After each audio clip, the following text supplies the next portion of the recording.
સ્વાગત છે મિત્રો ગુજુગાન ચેનલમાં। આ વિડીયોની અંદર આપણે વાત કરવાના છીએ કે યુજીવીસીએલની તમારે જો ઓનલાઈન સર્વિસનો ઉપયોગ કરવો હોય, જેમાં કે તમે તમારું બિલ ડાઉનલોડ કરવું હોય, તમારા બિલની હિસ્ટ્રી જોવી હોય, તમે બિલનું પેમેન્ટ કર્યું છે એ પેમેન્ટની હિસ્ટ્રી તમારે ચેક કરવી હોય, તમારે જે ઓનલાઈન સર્વિસ આવે છે એમાં તમારે ન્યૂ કનેક્શન, લોડ વધારો, તમારે નામમાં કોઈ સુધારા વધારા કરવો હોય, તથા કોઈ તમારે કમ્પ્લેન કરવી હોય ઇલેક્ટ્રિસિટી સંબંધિત, તો એ યુજીવીસીએલની ઓનલાઈન સર્વિસ તમે કઈ રીતે ઉપયોગ કરી શકો એની વાત આપણે આ વિડીયોમાં કરવાના છીએ। તો સૌપ્રથમ આપણે વાત કરીએ તો યુજીવીસીએલની અત્યારે બિલ તમારે ડાઉનલોડ કરવું હોય તો એની માટે અલગ વેબસાઇટ છે, જે છે ugvcl.info, પછી છે /UG.bill। આ વેબસાઇટની લિંક તમને હું ડિસ્ક્રિપ્શનમાં આપી દઈશ, તમારે આ લિંક ઉપર આવી જવાનું છે। આ તમે ખાલી વેબસાઇટ તમારે જો બિલ ડાઉનલોડ કરવું હોય તમારું લેટેસ્ટ તો જ કરી શકો છો। તો અહીંયા તમારે તમારો કન્ઝ્યુમર નંબર નાખી દેવાનો છે। કન્ઝ્યુમર નંબર તમારા બિલની અંદર લખેલો હશે, ઠીક છે। આપણે ગ્રાહક નંબર કહે છે ગુજરાતીમાં, એને ઇંગ્લિશમાં કન્ઝ્યુમર નંબર। પછી આ કેપ્ચા કોડ નાખી દેવાનો છે અને તમે સર્ચ કરશો એટલે તમારું બિલ છે, લાસ્ટ બિલની ડેટ, માહિતી બધી અહીંયા આવી જશે કે લાસ્ટ તમે ક્યારે ભર્યું હતું બિલ, ટોટલ બિલ અમાઉન્ટ કેટલું છે અને લાસ્ટ પેમેન્ટ ક્યારે કર્યું હતું એ તમે ડાઉનલોડ કરી શકો છો। એની રિસિપ્ટ તમારે કરવી તો પણ કરી શકો છો। અહીંયા બિલ ડાઉનલોડ કરવા માટે click here two download e bill ઉપર તમે ક્લિક કરશો એટલે તમારું બિલ છે એ તમને પીડીએફ ફાઇલ અહીંથી મળી જશે, ઠીક છે। તો આ રીતે તમે ડાઉનલોડ કરી શકો। અહીંયા તમારે બિલની રિસિપ્ટ ડાઉનલોડ કરવી હોય તો પણ તમે કરી શકો છો। લાસ્ટ બિલ તમે જે ભરેલું છે એની રિસિપ્ટ પણ તમને અહીંથી મળી જશે। તો આ વેબસાઇટ જે છે એ ખાલી તમારે બિલ ડાઉનલોડ કરવા માટે લાસ્ટ 1 બિલ તમે ડાઉનલોડ કરી શકો અને તમારે લાસ્ટ 1 બિલની રિસિપ્ટ જોતી હોય તો એ તમે રિસિપ્ટ મેળવી શકો છો, ઠીક છે। બીજી તમારે કોઈ ઓનલાઈન અધર જે યુજીવીસીએલની સર્વિસ યુઝ કરવી હોય તો એની માટે અલગ વેબસાઇટ છે, એની લિંક પણ તમને ડિસ્ક્રિપ્શનમાં આપી દઈશ। તમારે અહીંયા portal.guvnil.in ઉપર આવી જવાનું છે અને અહીંયા તમારે તમારો મોબાઈલ નંબર નાખી દેવાનો છે। જો તમે એની અંદર અકાઉન્ટ બનાવેલું ન હોય તો સૌપ્રથમ તમારે અકાઉન્ટ બનાવવાનું રહેશે। એમાં તમે સાઇન અપ ઉપર ક્લિક કરશો એટલે અહીંયા તમે આપણું ઝોન છે યુજીવીસીએલ સિલેક્ટ કરી લેવાનો છે, mobile number, password, confirm password અને ઈમેલ નાખી અને તમારે અહીંયા અકાઉન્ટ બનાવી લેવાનું છે, ઠીક છે। મેં આની અંદર ઓલરેડી અકાઉન્ટ બનાવેલું છે એટલે હું અહીંયા લોગિન કરી લઉં છું। તો અહીંયા તમે તમારો મોબાઈલ નંબર નાખી દેવાનો છે, તો હું મોબાઈલ નંબર નાખી દઉં છું। પછી અહીંયા જે આપણે ઝોન છે યુજીવીસીએલ અને અહીંયા લોગિન કરી લઉં છું એટલે તમારો જે રજિસ્ટર મોબાઈલ નંબર હશે એમાં તમારે ઓટીપી આવશે, ઓટીપી તમારે નાખી દેવાનો છે।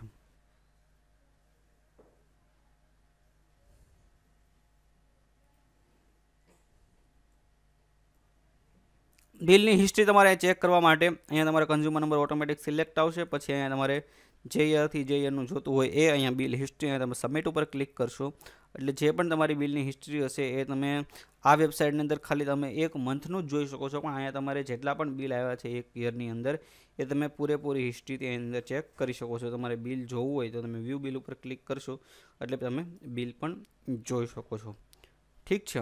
આવી રીતે જો તમારે કોઈ ઓનલાઈન અંદર વેરીફાઈ કરીને ડાયરેક્ટ કરવું હોય તો આ વેબસાઇટમાં તમે ડાયરેક્ટ ખાલી કન્ઝ્યુમર નંબર નાખીને પણ કરી શકો છો, પણ જો તમારે આ અંદર તમે વેરીફાઈ કરશો તો લાસ્ટ 1 યર 2 યર જે તમારે ડેટા જોતો હશે એ તમે અહીંયા જોઈ શકો છો। તમારું લેટેસ્ટ બિલ હશે એ અહીંયા આવી જશે ને બિલની હિસ્ટ્રી અહીંયા તમે જોઈ શકો છો, ઠીક છે। પછી અહીંયા તમારે એનર્જી ચાર્જ બિલ પેમેન્ટ, તમારે જો બિલ ભરવું હોય તો તમે બિલ ભરી પણ શકો છો।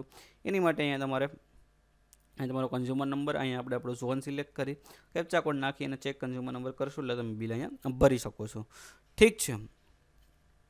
પછી અહીંયા તમારે કોઈ કમ્પ્લેન કરવી હોય તો રજિસ્ટર કમ્પ્લેન એની ઉપર તમે ક્લિક કરશો એટલે તમને જે પણ કોઈ આ લાઇટ સંબંધિત કોઈ ફરિયાદ હોય, બિલિંગની કોઈ કમ્પ્લેન હોય, ઓવરહેડ લાઇન કમ્પ્લેન હોય, ક્વેરી પાવર કન્ઝપ્શન હોય, જે પણ તમને કોઈ ઇસ્યુ આવતો હોય, રિફંડ રિલેટેડ હોય, ઘણા બિલ ભરતા હોય છે પણ એનો ટ્રાન્ઝેક્શન તમારું ફેલ થઈ જાય પણ બિલ છે એમાં ક્રેડિટ નથી થતું અને પૈસા જમા નથી થતા, ઠીક છે। એ ડિસ્પ્યુટ કેસમાં તમે રિફંડનો જે કમ્પ્લેન છે એ પણ તમે એની અંદર કરી શકો છો, ઠીક છે। પછી અહીંયા તમે લેફ્ટ સાઈડ જોઈ શકો છો કે new connection, LT name change, તમારે જો નામ ચેન્જ કરવું હોય તો એ પણ તમે કઈ રીતે કરી શકો એનો આપણે અલગથી વિડીયો બનાવેલો છે, પણ તમે બેઝિક ઓવરવ્યૂ જોઈ શકો છો। LT name change, LT category, HT load reduction, LT load extension, LT road, એ ઓનલાઈન સર્વિસનો જો તમારે યુઝ કરવો હોય તો ઓનલાઈન પણ કરી શકો છો। પછી તમારું અકાઉન્ટ મેનેજ કરવું હોય તો તમે મેનેજ પણ કરી શકો છો। તમે એકથી વધારે પણ આની અંદર અકાઉન્ટ એડ કરી શકો છો। LT એટલે કે લો ટેન્શન, જે આપણા ઘરમાં આવે છે। જે HT એટલે હાઈ ટેન્શન થાય છે, કે જે કોઈ મોટા ઉદ્યોગમાં યુઝ થતા હોય છે। અને એગ્રીકલ્ચર છે એનું અલગ આવતું હોય છે, તે એગ્રીકલ્ચરનું પણ તમે એડ કરી શકો છો। ઠીક છે। પછી અહીંયા જે સર્વિસ આવે છે એ તમે તમારું એપ્લિકેશન સ્ટેટસ, તમે જો કોઈ ફરિયાદ આની અંદર નોંધેલી હોય, ઓનલાઈન તમે કોઈ ફરિયાદ આપેલી હોય, તો એ એપ્લિકેશનનું શું સ્ટેટસ છે, રિઝોલ્વ થઈ છે કે નહીં, એનું સ્ટેટસ તમારે ચેક કરવું હોય તો એ પણ તમે કરી શકો છો। ઠીક છે। બાકી આપણે પેમેન્ટ હિસ્ટ્રીની વાત કરી, બિલ હિસ્ટ્રીની વાત કરી, કમ્પ્લેન તમારે સર્ચ કરવી હોય તો એ પણ તમે કરી શકો। બ્લેક ટેસ્ટ રિપોર્ટ, ઠીક છે।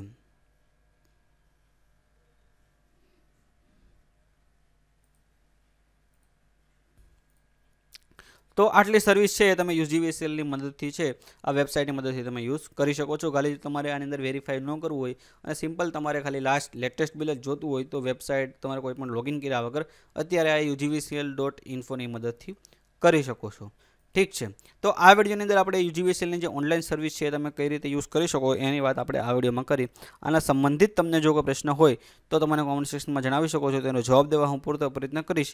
આ વિડીયો જોવા માટે તમારો ખૂબ ખૂબ આભાર।